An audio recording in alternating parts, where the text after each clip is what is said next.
Capítulo 3º. Do procedimento da tutela cautelar requerida em caráter antecedente. Art. 305. A petição inicial da ação que visa a prestação de tutela cautelar em caráter antecedente indicará a lide e seu fundamento, a exposição sumária do direito que se objetiva a assegurar e o perigo de dano ou o risco ao resultado útil do processo. Parágrafo único. Caso entenda que o pedido a que se refere o caput tem natureza antecipada, o juiz observará o disposto no art. 303. Art. 306. O réu será citado para, no prazo de 5 dias, contestar o pedido e indicar as provas que pretende produzir. Art. 307. Não sendo contestado o pedido, os fatos alegados pelo autor presumir-se-ão aceitos pelo réu como ocorridos, caso em que o juiz decidirá dentro de 5 dias. Parágrafo único. Contestado o pedido no prazo legal, observar-se-á o procedimento comum. Art. 308. Efetivada a tutela cautelar, o pedido principal terá de ser formulado pelo autor no prazo de 30 dias, caso em que será apresentado nos mesmos autos em que deduzido o pedido de tutela cautelar, não dependendo do adiantamento de novas custas processuais. Primeiro, o pedido principal pode ser formulado conjuntamente com o pedido de tutela cautelar. Segundo, a causa de pedir poderá ser aditada no momento de formulação do pedido principal. Terceiro, apresentado o pedido principal, as partes serão intimadas para a audiência de conciliação ou de mediação, na forma do art. 334, por seus advogados ou pessoalmente, sem necessidade de nova citação do réu. Quarto, não havendo autocomposição, o prazo para contestação será contado na forma do art. 335. Art. 309. Cessa a eficácia da tutela concedida em caráter antecedente, se o autor não deduzir o pedido principal no prazo legal. Segunda, não for efetivada dentro de 30 dias. Terceira, o juiz julgar improcedente o pedido principal formulado pelo autor ou extinguir o processo sem resolução de mérito. Parágrafo único. Se por qualquer motivo cessar a eficácia da tutela cautelar, é vedado à parte renovar o pedido, salvo sob novo fundamento. Art. 310. O indeferimento da tutela cautelar não obsta que a parte formule o pedido principal, nem influi no julgamento desse, salvo se o motivo do indeferimento for o reconhecimento de decadência ou de prescrição. Título 3º. Da tutela da evidência. Art. 311. A tutela da evidência será concedida, independentemente da demonstração de perigo de dano ou de risco ao resultado útil do processo, quando ficar caracterizado o abuso do direito de defesa ou o manifesto propósito protelatório da parte. Segunda, as alegações de fato puderem ser comprovadas apenas documentalmente e houver tese firmada em julgamento de casos repetitivos ou em súmula vinculante. Terceira, se tratar de pedido rei persecutório fundado em prova documental adequada do contrato de depósito, caso em que será decretada a ordem de entrega do objeto custodiado, sob cominação de multa.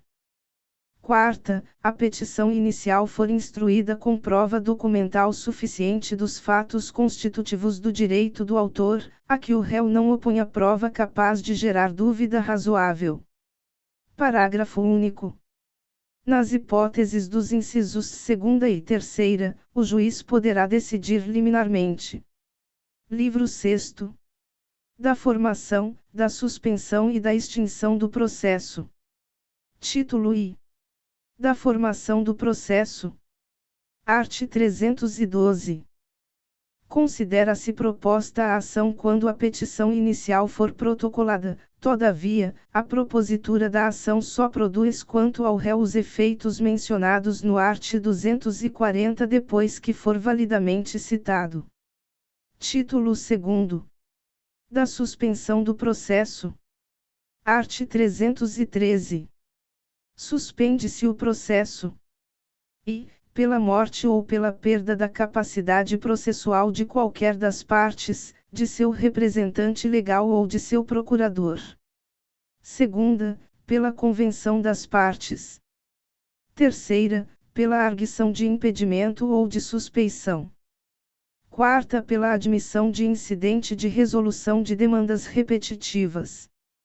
V, quando a sentença de mérito a depender do julgamento de outra causa ou da declaração de existência ou de inexistência de relação jurídica que constitua o objeto principal de outro processo pendente. B. Tiver de ser proferida somente após a verificação de determinado fato ou a produção de certa prova, requisitada a outro juízo. Sexta, por motivo de força maior. Sétima, quando se discutir em juízo questão decorrente de acidentes e fatos da navegação de competência do Tribunal Marítimo. Oitava, nos demais casos que este Código regula. Nona, pelo parto ou pela concessão de adoção, quando a advogada responsável pelo processo constituir a única patrona da causa, incluído pela Lei nº 13.363, de 2016. X, quando o advogado responsável pelo processo constituir o único patrono da causa e tornar-se pai. Incluído pela Lei nº 13.363, de 2016. Primeiro, na hipótese do inciso I, o juiz suspenderá o processo, nos termos do art. 689. Segundo, não ajuizada a ação de habilitação, ao tomar conhecimento da morte, o juiz determinará a suspensão do processo e observará o seguinte. E, falecido o réu, ordenará a intimação do autor para que promova a citação do respectivo espólio, de quem for o sucessor ou, se for o caso, dos herdeiros, no prazo que designar, de no mínimo 2 e no máximo 6 meses. Segunda, falecido o autor e sendo transmissível o direito em litígio, determinará a intimação de seu espólio, de quem for o sucessor ou, se for o caso, dos herdeiros, pelos meios de divulgação que reputar mais adequados, para que manifestem interesse na sucessão processual e promovam a respectiva habilitação no prazo designado, sob pena de extinção do processo sem resolução de mérito. Terceiro, no caso de morte do procurador de qualquer das partes, ainda que iniciada a audiência de instrução e julgamento, o juiz determinará que a parte constitua novo mandatário, no prazo de 15 dias, ao final do qual extinguirá o processo sem resolução de mérito, se o autor não nomear novo mandatário, ou ordenará o prosseguimento do processo à revelia do réu, se falecido o procurador deste. Quarto, o prazo de suspensão do processo nunca poderá exceder um ano nas hipóteses do inciso V e 6 meses naquela prevista no inciso 2º. Quinto, o juiz determinará o prosseguimento do processo assim que esgotados os prazos previstos no quarto.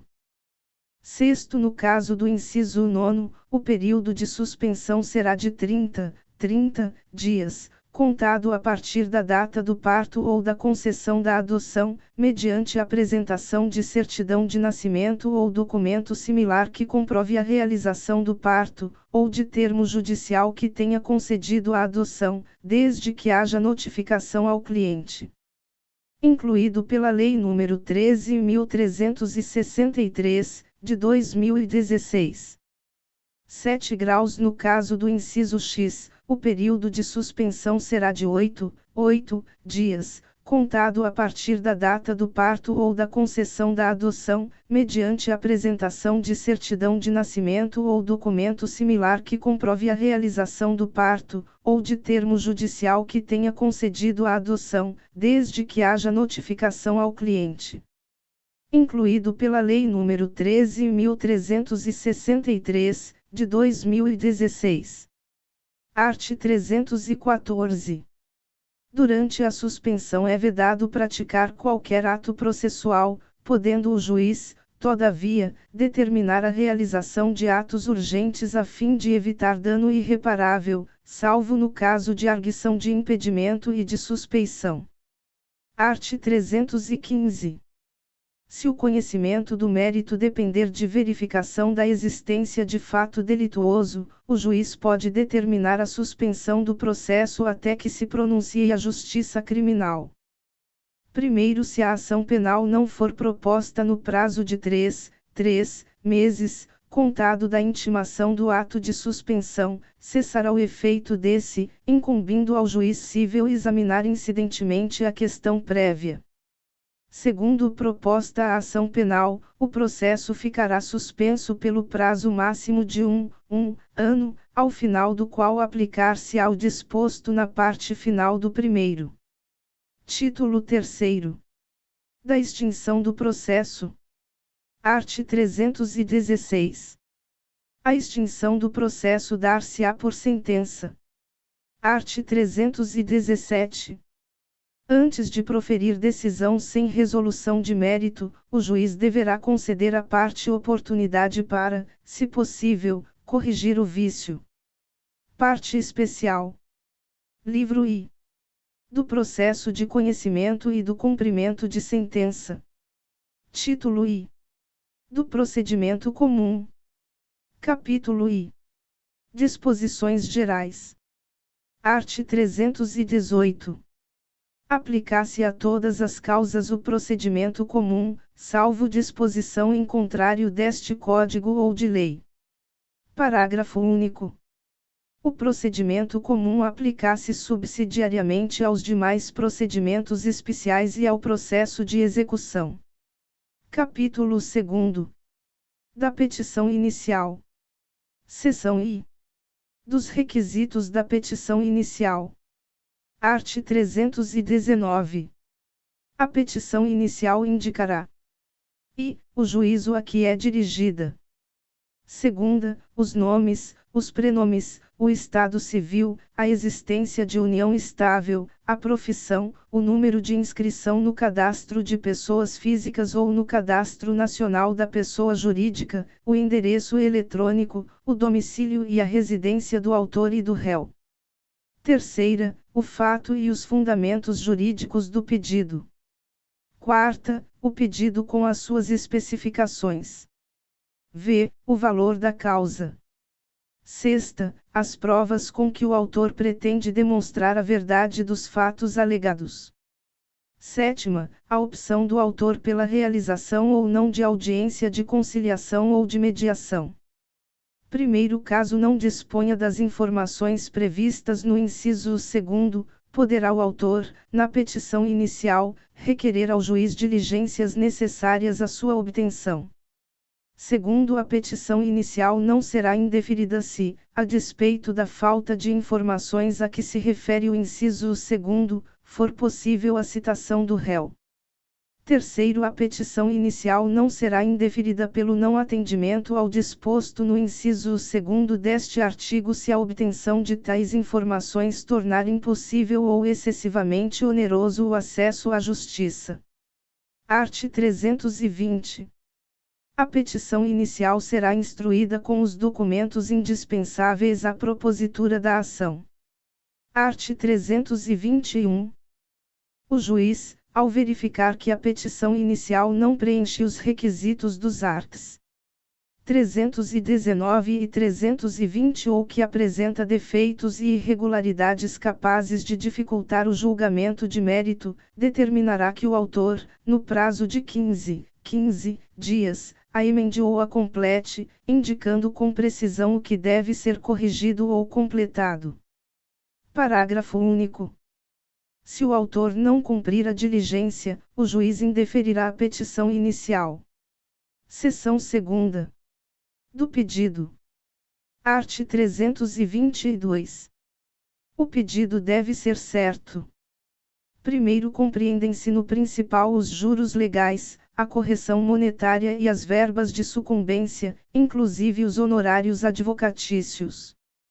Segundo a interpretação do pedido, considerará o conjunto da postulação e observará o princípio da boa-fé. Art. 323.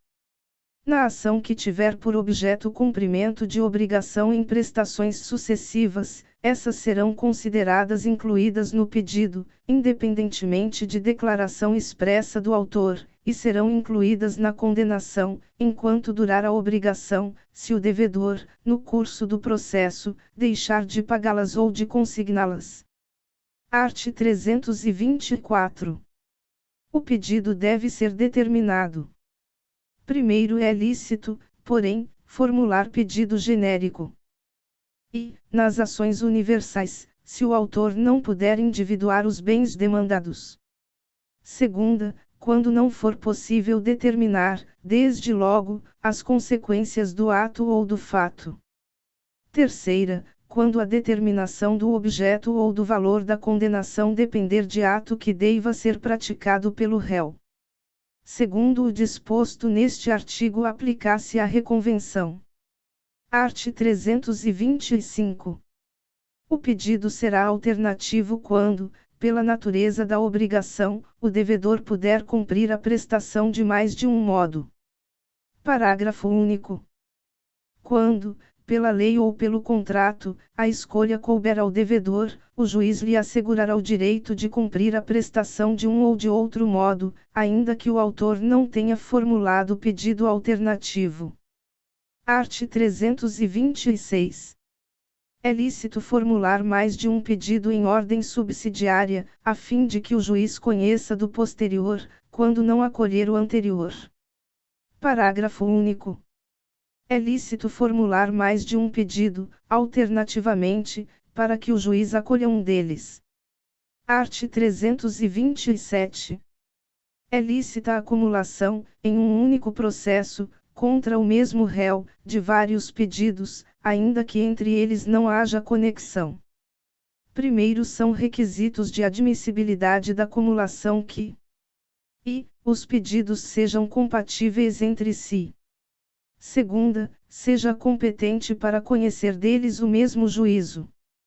Terceira, seja adequado para todos os pedidos o tipo de procedimento. Segundo, quando, para cada pedido, corresponder tipo diverso de procedimento, será admitida a acumulação se o autor empregar o procedimento comum, sem prejuízo do emprego das técnicas processuais diferenciadas previstas nos procedimentos especiais a que se sujeitam um ou mais pedidos cumulados, que não forem incompatíveis com as disposições sobre o procedimento comum. Terceiro, o inciso I do primeiro não se aplica às cumulações de pedidos de que trata o art. 326. Art. 328. Na obrigação indivisível com pluralidade de credores, aquele que não participou do processo receberá sua parte, deduzidas as despesas na proporção de seu crédito. Art. 329.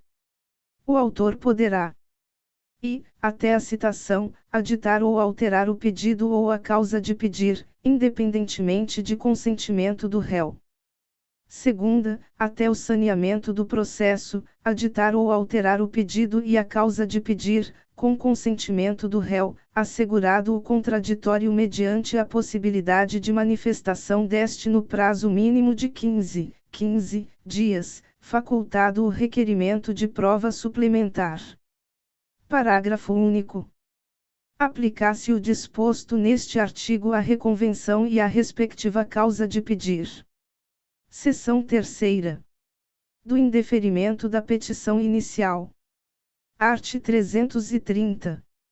A petição inicial será indeferida quando for inepta. Segunda, a parte for manifestamente ilegítima. Terceira, o autor carecer de interesse processual. Quarta, não atendidas as prescrições dos arts. 106 e 321. Primeiro, considera-se inepta a petição inicial quando lhe faltar pedido ou causa de pedir. Segunda, o pedido for indeterminado, ressalvadas as hipóteses legais em que se permite o pedido genérico. Terceira, da narração dos fatos não decorrer logicamente a conclusão. Quarta, contiver pedidos incompatíveis entre si.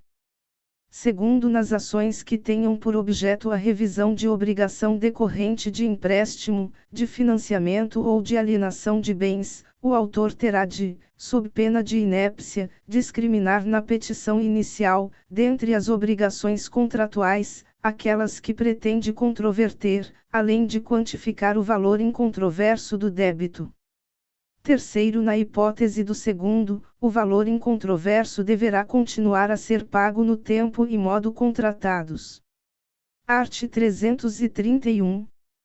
Indeferida a petição inicial, o autor poderá apelar, facultado ao juiz, no prazo de 5 dias, retratar-se. Primeiro, se não houver retratação, o juiz mandará citar o réu para responder ao recurso.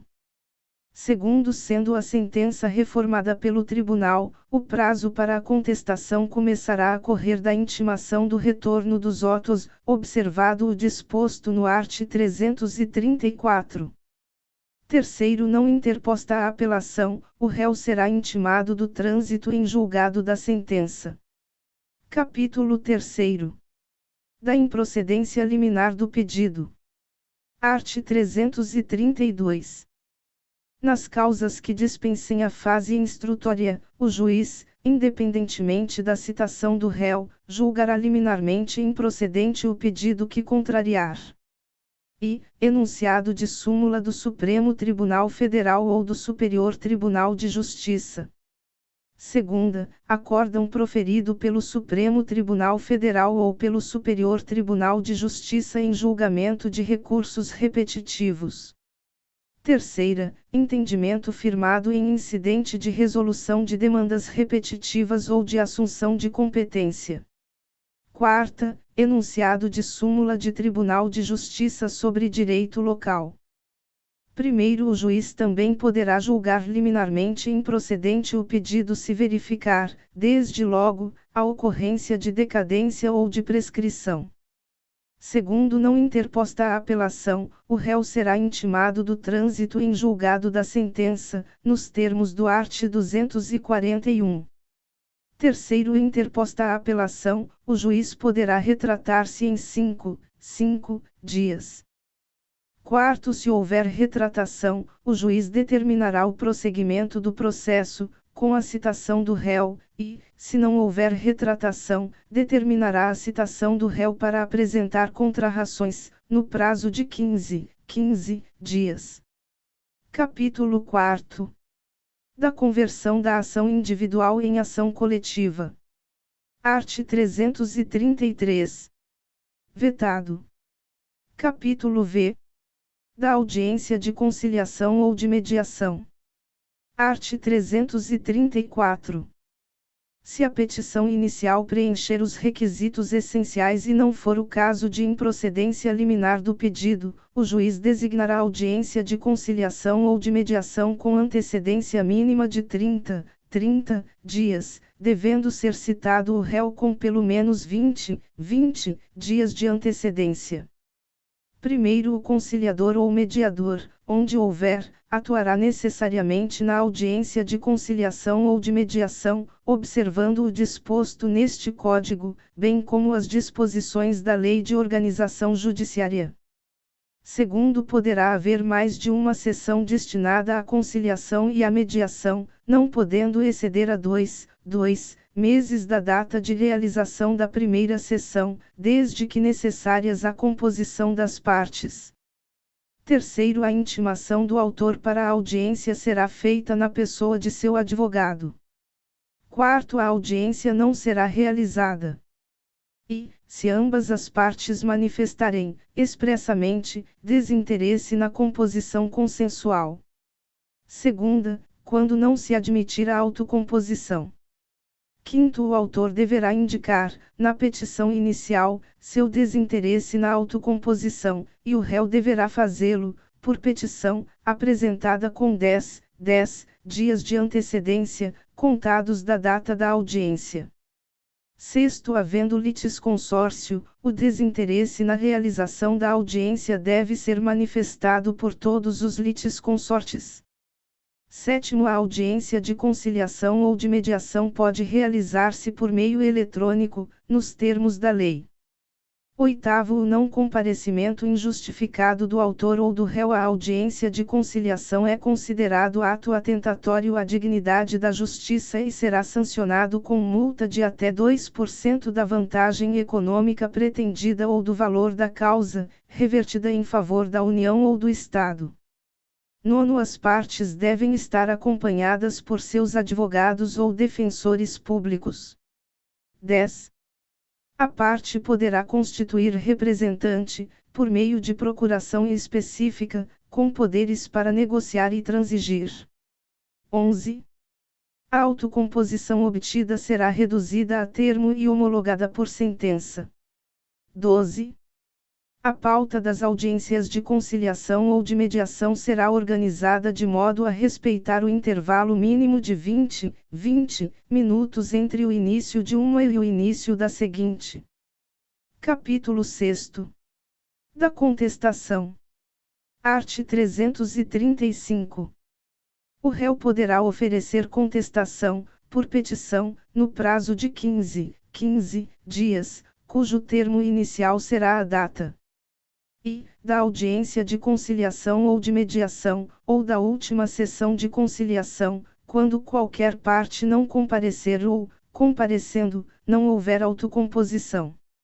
Segunda, do protocolo do pedido de cancelamento da audiência de conciliação ou de mediação apresentado pelo réu, quando ocorrer a hipótese do art. 334, quarto, inciso I. Terceira, prevista no art. 231, de acordo com o modo como foi feita a citação, nos demais casos. Primeiro, no caso de litisconsórcio passivo, ocorrendo a hipótese do art. 334, sexto, o termo inicial previsto no inciso 2º será, para cada um dos réus, a data de apresentação de seu respectivo pedido de cancelamento da audiência. Segundo, quando ocorrer a hipótese do art. 334, quarto, inciso 2º, havendo litisconsórcio passivo e o autor desistir da ação em relação a réu ainda não citado, o prazo para resposta correrá da data de intimação da decisão que homologar a desistência. Art. 336. Incumbe ao réu alegar, na contestação, toda a matéria de defesa, expondo as razões de fato e de direito com que impugna o pedido do autor e especificando as provas que pretende produzir. Art. 337. Incumbe ao réu, antes de discutir o mérito, alegar inexistência ou nulidade da citação.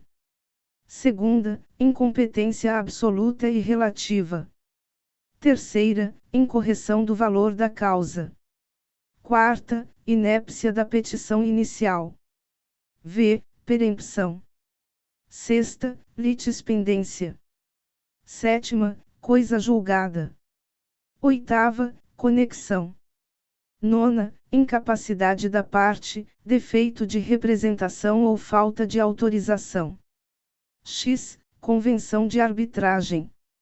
11. Ausência de legitimidade ou de interesse processual. 12. Falta de caução ou de outra prestação que a lei exige como preliminar. 13. Indevida concessão do benefício de gratuidade de justiça. Primeiro, verifica-se a litispendência ou a coisa julgada quando se reproduz ação anteriormente ajuizada. Segundo, uma ação é idêntica a outra quando possui as mesmas partes, a mesma causa de pedir e o mesmo pedido. Terceiro, a litispendência quando se repete a ação que está em curso. Quarto, a coisa julgada quando se repete a ação que já foi decidida por decisão transitada em julgado. Quinto, excetuadas a convenção de arbitragem e a incompetência relativa, o juiz conhecerá de ofício das matérias enumeradas neste artigo. Sexto, a ausência de alegação da existência de convenção de arbitragem, na forma prevista neste capítulo, implica a aceitação da jurisdição estatal e renúncia ao juízo arbitral. Art. 338. Alegando o réu, na contestação, ser parte ilegítima ou não ser o responsável pelo prejuízo invocado, o juiz facultará ao autor, em 15 dias, a alteração da petição inicial para a substituição do réu. Parágrafo único. Realizada a substituição, o autor reembolsará as despesas e pagará os honorários ao procurador do réu excluído, que serão fixados entre 3% e 5% do valor da causa ou, sendo este irrisório, nos termos do art. 85, oitavo. Art. 339. Quando alegar sua ilegitimidade, incumbe ao réu indicar o sujeito passivo da relação jurídica discutida sempre que tiver conhecimento, sob pena de arcar com as despesas processuais e de indenizar o autor pelos prejuízos decorrentes da falta de indicação. Primeiro, o autor, ao aceitar a indicação, procederá, no prazo de 15 dias, à alteração da petição inicial para a substituição do réu, observando-se, ainda, o parágrafo único do art. 338. Segundo, no prazo de 15 dias, o autor pode optar por alterar a petição inicial para incluir, como litisconsorte passivo, o sujeito indicado pelo réu. Art. 340. Havendo alegação de incompetência relativa ou absoluta, a contestação poderá ser protocolada no foro de domicílio do réu, fato que será imediatamente comunicado ao juiz da causa, preferencialmente por meio eletrônico. Primeiro, a contestação será submetida à livre distribuição ou, se o réu houver sido citado por meio de carta precatória, juntada aos autos dessa carta, seguindo-se a sua imediata remessa para o juízo da causa. Segundo, reconhecida a competência do foro indicado pelo réu, o juízo para o qual for distribuída a contestação ou a carta precatória será considerado prevento. Terceiro, alegada a incompetência nos termos do caput, será suspensa a realização da audiência de conciliação ou de mediação, se tiver sido designada. Quarto, definida a competência, o juízo competente designará nova data para a audiência de conciliação ou de mediação. Art. 341. Incumbe também ao réu manifestar-se precisamente sobre as alegações de fato constantes da petição inicial, presumindo-se verdadeiras as não impugnadas, salvo se não for admissível, a seu respeito, a confissão. Segunda, a petição inicial não estiver acompanhada de instrumento que a lei considerar da substância do ato. Terceira, estiverem em contradição com a defesa, considerada em seu conjunto. Parágrafo único.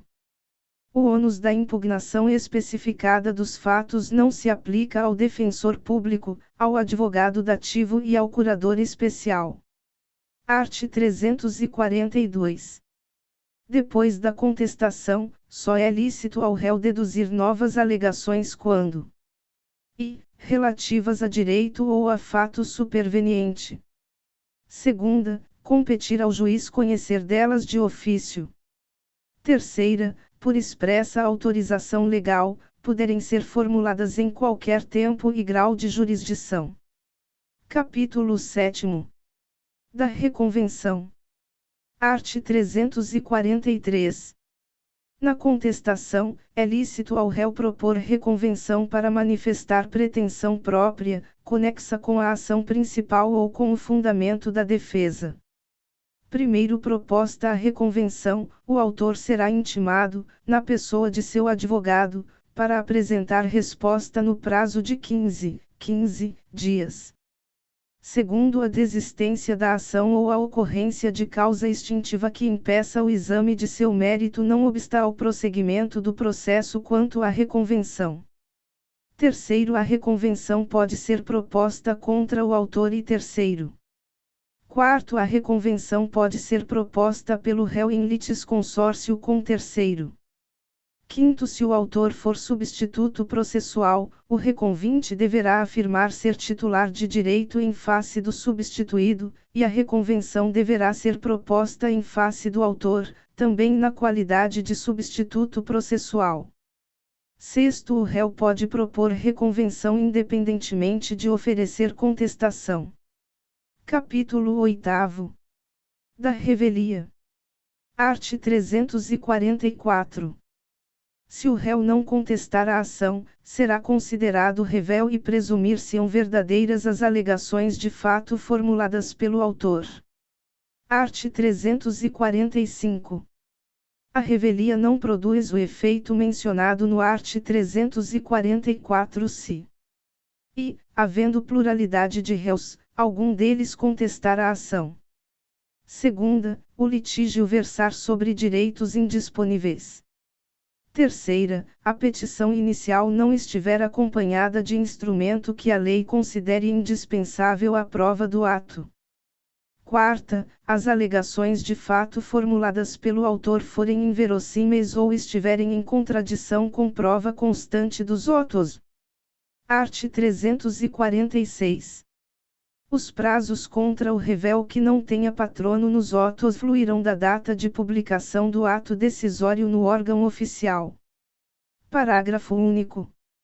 O revel poderá intervir no processo em qualquer fase, recebendo-o no estado em que se encontrar. Capítulo 9. Das providências preliminares e do saneamento.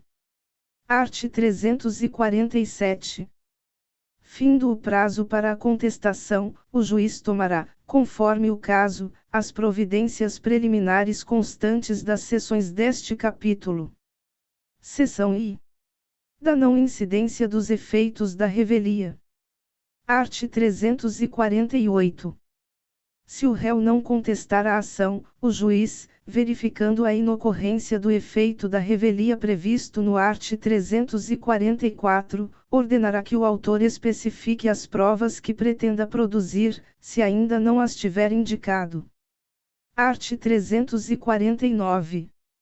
Ao réu revel será lícita a produção de provas, contrapostas às alegações do autor, desde que se faça representar nos autos a tempo de praticar os atos processuais indispensáveis a essa produção. Seção 2. Do fato impeditivo, modificativo ou extintivo do direito do autor. Art. 350.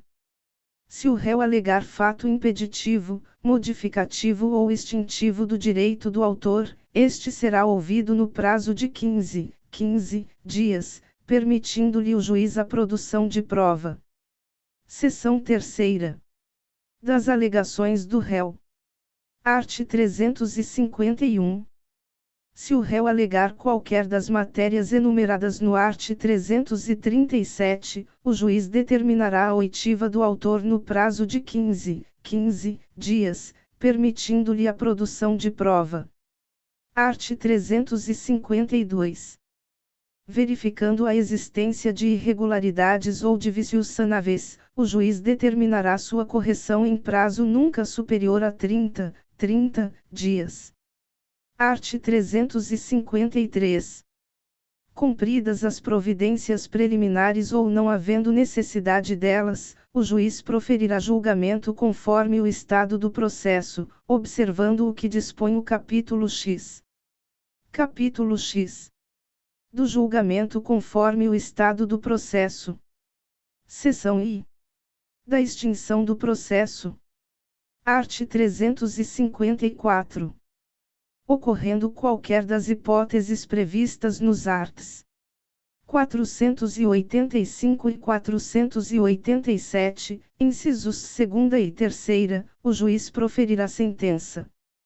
Parágrafo único. A decisão a que se refere o caput pode dizer respeito a apenas parcela do processo, caso em que será impugnável por agravo de instrumento. Seção 2ª. Do julgamento antecipado do mérito. Art. 355. O juiz julgará antecipadamente o pedido, proferindo sentença com resolução de mérito, quando não houver necessidade de produção de outras provas. Segunda, o réu for revel, ocorrer o efeito previsto no art. 344 e não houver requerimento de prova, na forma do art. 349. Seção terceira. Do julgamento antecipado parcial do mérito. Art. 356. O juiz decidirá parcialmente o mérito quando um ou mais dos pedidos formulados ou parcela deles mostrar-se incontroverso. Segunda, estiver em condições de imediato julgamento, nos termos do art. 355. Primeiro, a decisão que julgar parcialmente o mérito poderá reconhecer a existência de obrigação líquida ou ilíquida. Segundo, a parte poderá liquidar ou executar, desde logo, a obrigação reconhecida na decisão que julgar parcialmente o mérito, independentemente de caução, ainda que haja recurso contra essa interposto. Terceiro, na hipótese do segundo, se houver trânsito em julgado da decisão, a execução será definitiva. Quarto, a liquidação e o cumprimento da decisão que julgar parcialmente o mérito poderão ser processados em autos suplementares, a requerimento da parte ou a critério do juiz. Quinto, a decisão proferida com base neste artigo é impugnável por agravo de instrumento. Seção quarta. Do saneamento e da organização do processo. Art. 357. Não ocorrendo nenhuma das hipóteses deste capítulo, deverá o juiz, em decisão de saneamento e de organização do processo, resolver as questões processuais pendentes, se houver. Segunda, delimitar as questões de fato sobre as quais recairá a atividade probatória, especificando os meios de prova admitidos. Terceira, definir a distribuição do ônus da prova, observado o art. 373. Quarta, delimitar as questões de direito relevantes para a decisão do mérito. V. Designar, se necessário, audiência de instrução e julgamento. Primeiro realizado o saneamento, as partes têm o direito de pedir esclarecimentos ou solicitar ajustes, no prazo comum de 5 dias, findo o qual a decisão se torna estável. Segundo, as partes podem apresentar ao juiz, para homologação, delimitação consensual das questões de fato e de direito a que se referem os incisos segunda e quarta, a qual, se homologada, vincula as partes e o juiz. Terceiro, se a causa apresentar complexidade em matéria de fato ou de direito, deverá o juiz designar audiência para que o saneamento seja feito em cooperação com as partes, oportunidade em que o juiz, se for o caso, convidará as partes a integrar ou esclarecer suas alegações. Quarto, caso tenha sido determinada a produção de prova testemunhal, o juiz fixará prazo comum não superior a 15 dias para que as partes apresentem rol de testemunhas. Quinto, na hipótese do terceiro, as partes devem levar, para a audiência prevista, o respectivo rol de testemunhas. Sexto, o número de testemunhas arroladas não pode ser superior a 10, sendo 3, no máximo, para a prova de cada fato. Sétimo, o juiz poderá limitar o número de testemunhas levando em conta a complexidade da causa e dos fatos individualmente considerados. Oitavo, caso tenha sido determinada a produção de prova pericial, o juiz deve observar o disposto no art. 465 e, se possível, estabelecer, desde logo, calendário para sua realização. Nono, as pautas deverão ser preparadas com intervalo mínimo de uma hora entre as audiências. Capítulo 11. Da audiência de instrução e julgamento. Art. 358. no dia e na hora designados, o juiz declarará aberta a audiência de instrução e julgamento e mandará apregoar as partes e os respectivos advogados, bem como outras pessoas que dela devam participar. Art. 359. Instalada a audiência, o juiz tentará conciliar as partes, independentemente do emprego anterior de outros métodos de solução consensual de conflitos, como a mediação e a arbitragem. Art. 360. O juiz exerce o poder de polícia, incumbindo-lhe e manter a ordem e o decoro na audiência. Segunda, ordenar que se retirem da sala de audiência os que se comportarem inconvenientemente. Terceira, requisitar, quando necessário, força policial. Quarta, tratar com urbanidade as partes, os advogados, os membros do Ministério Público e da Defensoria Pública e qualquer pessoa que participe do processo. V. Registrar em ata, com exatidão, todos os requerimentos apresentados em audiência. Art. 361. As provas orais serão produzidas em audiência, ouvindo-se nesta ordem, preferencialmente e o perito e os assistentes técnicos, que responderão aos quesitos de esclarecimentos requeridos no prazo e na forma do art. 477, caso não respondidos anteriormente por escrito. Segunda, o autor e, em seguida, o réu, que prestarão depoimentos pessoais.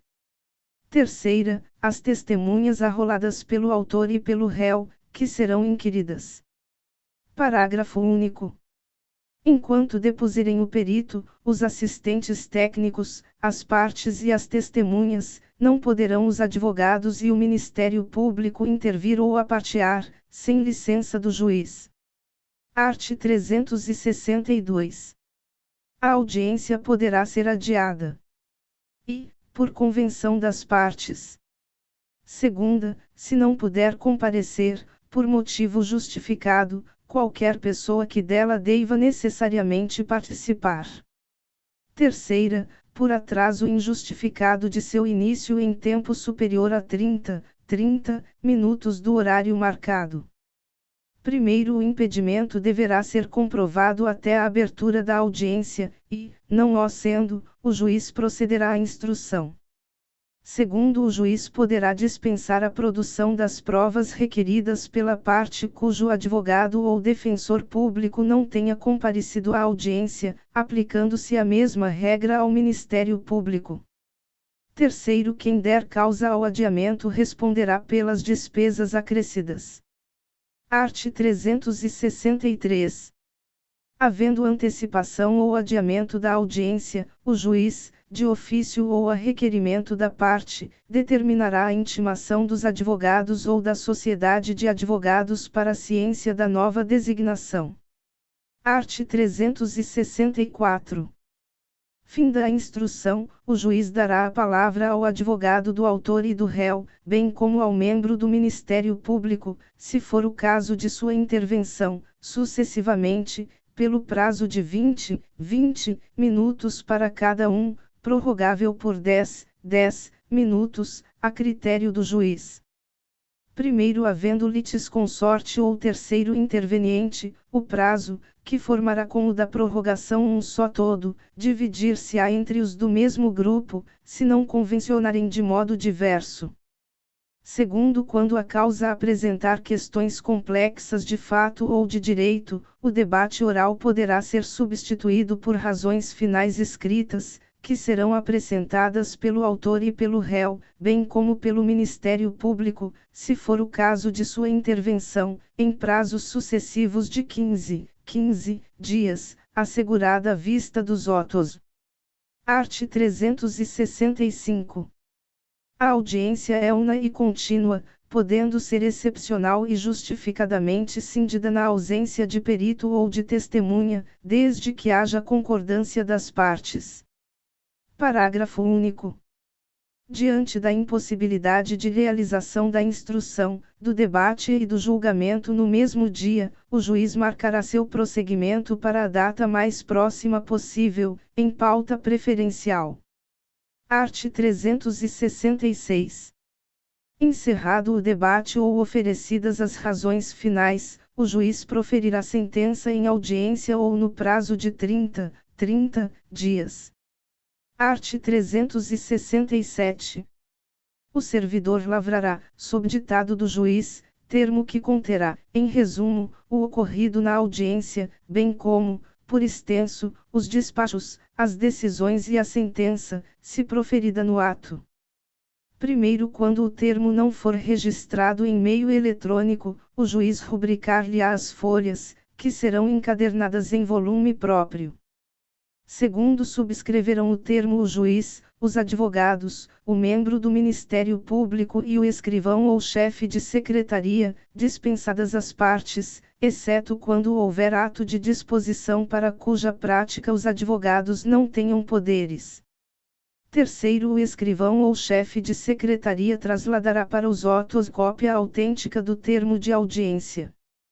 Quarto, tratando-se de autos eletrônicos, observar-se-á o disposto neste Código, em legislação específica e nas normas internas dos tribunais. Quinto, a audiência poderá ser integralmente gravada em imagem e em áudio, em meio digital ou analógico, desde que assegure o rápido acesso das partes e dos órgãos julgadores, observada a legislação específica. Sexto, a gravação a que se refere o quinto também pode ser realizada diretamente por qualquer das partes, independentemente de autorização judicial. Art. 368. A audiência será pública, ressalvadas as exceções legais. Capítulo 12. Das provas. Seção I. Disposições gerais. Art. 369. As partes têm o direito de empregar todos os meios legais, bem como os moralmente legítimos, ainda que não especificados neste Código, para provar a verdade dos fatos em que se funda o pedido ou a defesa e influir eficazmente na convicção do juiz. Art. 370. Caberá ao juiz, de ofício ou a requerimento da parte, determinar as provas necessárias ao julgamento do mérito. Parágrafo único. O juiz indeferirá, em decisão fundamentada, as diligências inúteis ou meramente protelatórias. Art. 371. O juiz apreciará a prova constante dos autos, independentemente do sujeito que a tiver promovido, e indicará na decisão as razões da formação de seu convencimento. Art. 372. O juiz poderá admitir a utilização de prova produzida em outro processo, atribuindo-lhe o valor que considerar adequado, observado o contraditório. Art. 373. O ônus da prova incumbe e, ao autor, quanto ao fato constitutivo de seu direito. Segunda, ao réu, quanto à existência de fato impeditivo, modificativo ou extintivo do direito do autor. Primeiro, nos casos previstos em lei ou diante de peculiaridades da causa relacionadas à impossibilidade ou à excessiva dificuldade de cumprir o encargo nos termos do caput ou à maior facilidade de obtenção da prova do fato contrário, poderá o juiz atribuir o ônus da prova de modo diverso, desde que o faça por decisão fundamentada, caso em que deverá dar à parte a oportunidade de se desincumbir do ônus que lhe foi atribuído. Segundo a decisão prevista no primeiro deste artigo, não pode gerar situação em que a desincumbência do encargo pela parte seja impossível ou excessivamente difícil. Terceiro, a distribuição diversa do ônus da prova também pode ocorrer por convenção das partes, salvo quando e recair sobre direito indisponível da parte. Segunda, tornar excessivamente difícil a uma parte o exercício do direito. Quarto, a convenção de que trata o terceiro pode ser celebrada antes ou durante o processo. Art. 374. Não dependem de prova os fatos e notórios. Segunda, afirmados por uma parte e confessados pela parte contrária. Terceira, admitidos no processo como incontroversos. Quarta, em cujo favor milita a presunção legal de existência ou de veracidade. Art. 375. O juiz aplicará as regras de experiência comum subministradas pela observação do que ordinariamente acontece e, ainda, as regras de experiência técnica, ressalvado, quanto a estas, o exame pericial. Art. 376. A parte que alegar direito municipal, estadual, estrangeiro ou consuetudinário provar-lhe a e a vigência, se assim o juiz determinar. Art. 377. A carta precatória, a carta rogatória e o auxílio direto suspenderão o julgamento da causa no caso previsto no art. 313, inciso v, alínea b, quando, tendo sido requeridos antes da decisão de saneamento, a prova neles solicitada for imprescindível. Parágrafo único. A carta precatória e a carta rogatória não devolvidas no prazo ou concedidas sem efeito suspensivo poderão ser juntadas aos autos a qualquer momento. Art. 378. Ninguém se exime do dever de colaborar com o Poder Judiciário para o descobrimento da verdade.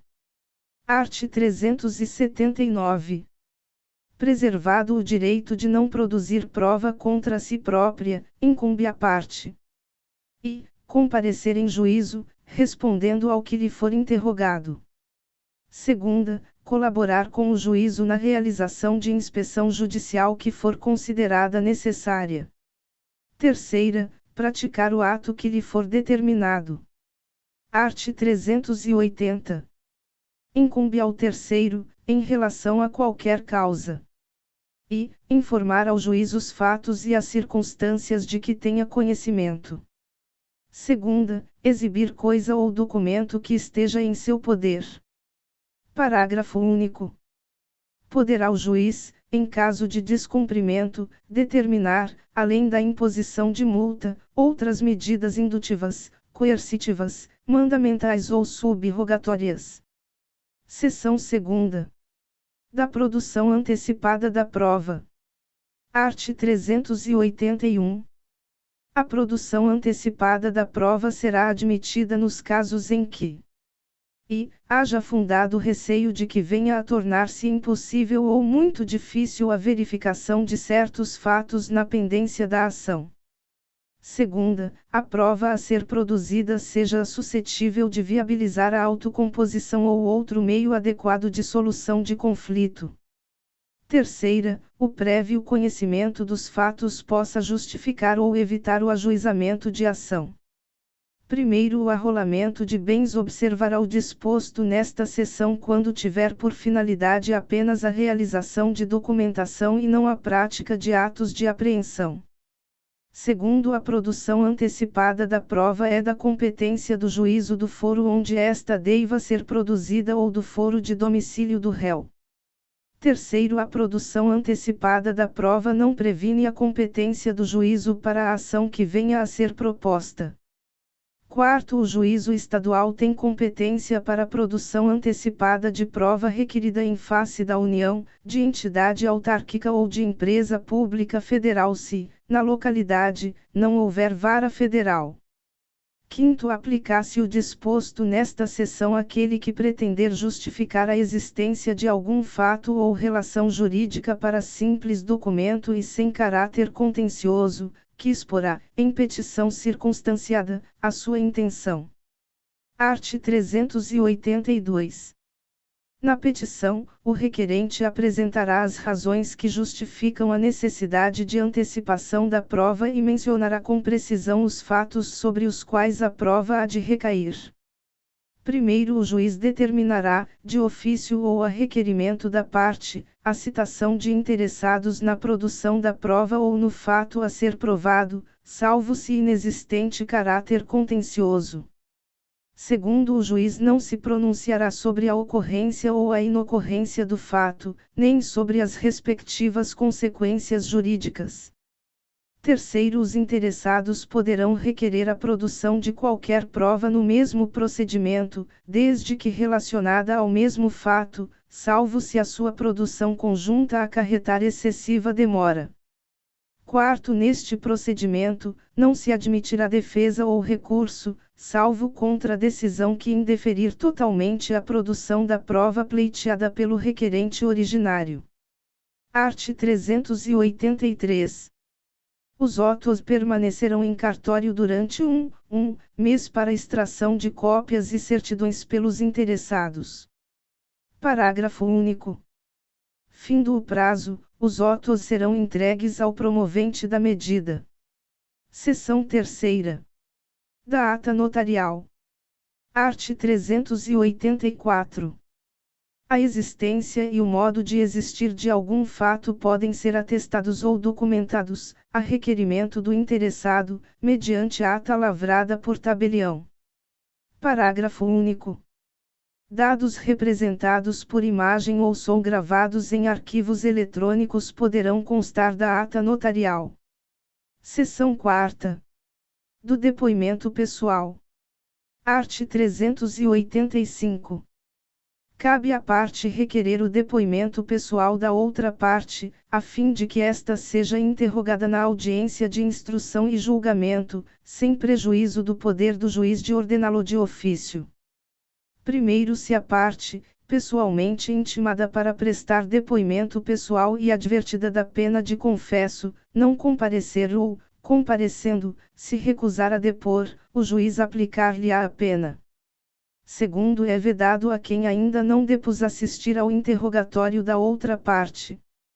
Terceiro, o depoimento pessoal da parte que residir em comarca, seção ou subseção judiciária diversa daquela onde tramita o processo poderá ser colhido por meio de videoconferência ou outro recurso tecnológico de transmissão de sons e imagens em tempo real, o que poderá ocorrer, inclusive, durante a realização da audiência de instrução e julgamento. Art. 386. Quando a parte, sem motivo justificado, deixar de responder ao que lhe for perguntado ou empregar evasivas, o juiz, apreciando as demais circunstâncias e os elementos de prova, declarará, na sentença, se houve recusa de depor. Art. 387. A parte responderá pessoalmente sobre os fatos articulados, não podendo servir-se de escritos anteriormente preparados, permitindo-lhe o juiz, todavia, a consulta a notas breves, desde que objetivem completar esclarecimentos. Art. 388.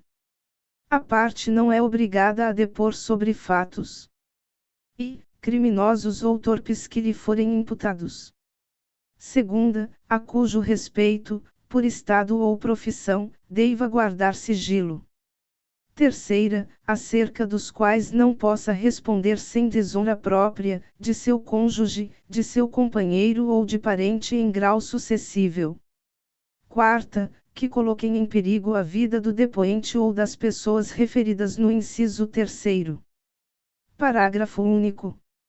Esta disposição não se aplica às ações de Estado e de família. Seção V. Da confissão.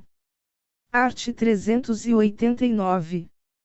A confissão, judicial ou extrajudicial, quando a parte admite a verdade de fato contrário ao seu interesse e favorável ao do adversário. Art. 390. A confissão judicial pode ser espontânea ou provocada. Primeiro, a confissão espontânea pode ser feita pela própria parte ou por representante com poder especial. Segundo, a confissão provocada constará do termo de depoimento pessoal. Art. 391. A confissão judicial faz prova contra o confitente, não prejudicando, todavia, os litisconsortes. Parágrafo único. Nas ações que versarem sobre bens imóveis ou direitos reais sobre imóveis alheios, a confissão de um cônjuge ou companheiro não valerá sem a do outro, salvo se o regime de casamento for o de separação absoluta de bens. Art. 392. Não vale como confissão a admissão, em juízo, de fatos relativos a direitos indisponíveis. Primeiro, a confissão será ineficaz se feita por quem não for capaz de dispor do direito a que se referem os fatos confessados. Segundo, a confissão feita por um representante somente é eficaz nos limites em que este pode vincular o representado. Art. 393. A confissão é irrevogável, mas pode ser anulada se decorreu de erro de fato ou de coação. Parágrafo único. A legitimidade para a ação prevista no caput é exclusiva do confitente e pode ser transferida a seus herdeiros se ele falecer após a propositura. Art. 394. A confissão extrajudicial, quando feita oralmente, só terá eficácia nos casos em que a lei não exija prova literal. Art. 395. A confissão é, em regra, indivisível, não podendo a parte que a quiser invocar como prova aceitá-la no tópico que a beneficiar e rejeitá-la no que lhe for desfavorável, porém cindir-se-á quando o confitente a ela aduzir fatos novos, capazes de constituir fundamento de defesa de direito material ou de reconvenção. Seção 6ª. Da exibição de documento ou coisa. Art. 396. O juiz pode ordenar que a parte exiba documento ou coisa que se encontre em seu poder. Art. 397.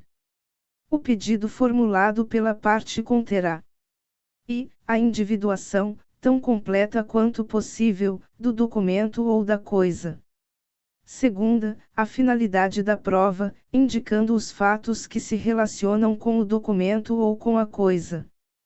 Terceira, as circunstâncias em que se funda o requerente para afirmar que o documento ou a coisa existe e se acha em poder da parte contrária.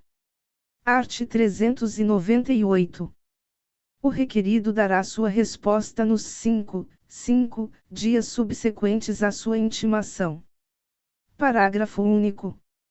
Se o requerido afirmar que não possui o documento ou a coisa, o juiz permitirá que o requerente prove, por qualquer meio, que a declaração não corresponde à verdade. Art. 399. O juiz não admitirá recusa se e o requerido tiver obrigação legal de exibir. Segunda, o requerido tiver aludido ao documento ou à coisa, no processo, com o intuito de constituir prova. Terceira, o documento, por seu conteúdo, for comum às partes. Art. 400. Ao decidir o pedido, o juiz admitirá como verdadeiros os fatos que, por meio do documento ou da coisa, a parte pretendia provar-se. E, o requerido não efetuar a exibição nem fizer nenhuma declaração no prazo do art. 398. Segunda, a recusa for havida por ilegítima. Parágrafo único. Sendo necessário, o juiz pode adotar medidas indutivas, coercitivas, mandamentais ou sub-rogatórias para que o documento seja exibido. Art. 401. Quando o documento ou a coisa estiver em poder de terceiro, o juiz ordenará sua citação para responder no prazo de 15 dias. Art. 402. Se o terceiro negar a obrigação de exibir ou a posse do documento ou da coisa, o juiz designará audiência especial, tomando-lhe o depoimento, bem como o das partes e, se necessário, o de testemunhas, e em seguida proferirá decisão. Art. 403.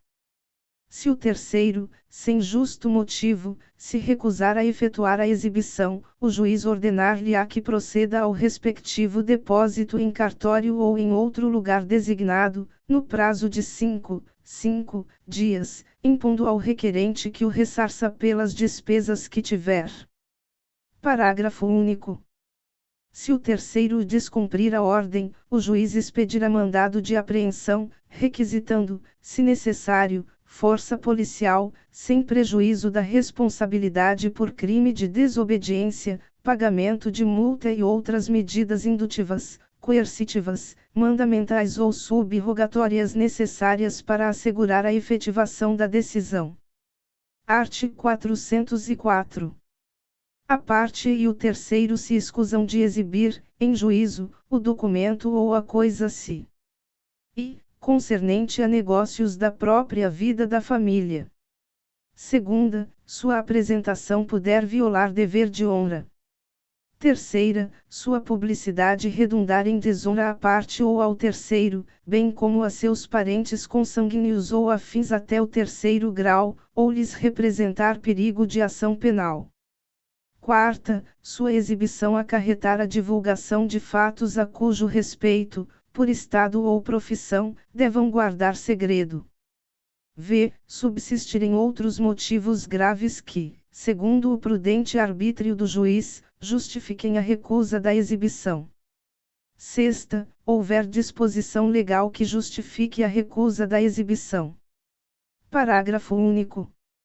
Se os motivos de que tratam os incisos e a sexta do caput disserem respeito a apenas uma parcela do documento, a parte ou o terceiro exibirá a outra em cartório, para dela ser extraída cópia reprográfica, de tudo sendo lavrado auto circunstanciado.